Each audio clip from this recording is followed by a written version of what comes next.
ကျောက်ကို prompt ရေးပေးတဲ့လက်မဲကြီးကျောက်ကိုရင်နှွေးချမ်းအစဘီယာလေးပါလေးပြောင်းလုပ်ပေးပါအောင်သူကြတော့ဖုံးရှိမှတောက်ချင်တာတောက်နေပြီးတော့နောက်ပြီးအင်ကြီးကလည်းအဆုပ်အပြဲနဲ့ကျောက်လဲလူပါဗျာရှက်တတ်တယ်ဗျာဘယ်နဲ့အခုလဲကြည့်အောင်ကျောက်တော့ကိုနေခင်းကြောင်တောင်ကြီးနေဘူးလဲစပါးလန်းခိုင်းနေတယ်သူကြတော့အရိတ်ထဲမှာအေးသေးနေမှာဘယ်နဲ့မတရားဘူးရှင်နေဘူးလို့ယူသွားတာလားဘာတွေလျှောက်ပြောနေတာလဲကျောက်တော့စားစရာမရှိလို့တမားစီမှာအလုပ်လုပ်နေတာလေတတိလဲဘာလေးလဲကတ်အောင်မင်းဘာမှနားမလဲပဲနဲ့လိုက်မပြောနဲ့ငါတို့နောက်ွယ်မှာငါတို့ကိုကြိုးကင်နေတဲ့လက်မဲကြီးရှိတယ်ကျောက်စိတ်ဆင်းရဲတယ်တကယ်ပဲလုတ်ပြန်ပြီ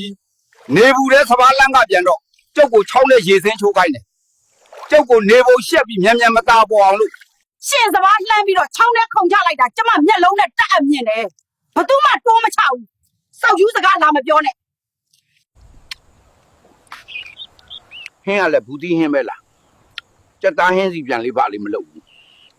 ကြက်သားဟင်းကဘယ်ကရမှာလဲရှင်ကိုယ်တိုင်မနဲ့ကဘူးတီးဟင်းချက်ထားတာမဟုတ်ဘူးလား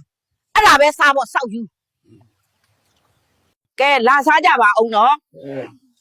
နောက်နဲ့ဒင်းကိုစိတ်ဆေးရုံပို့မယ်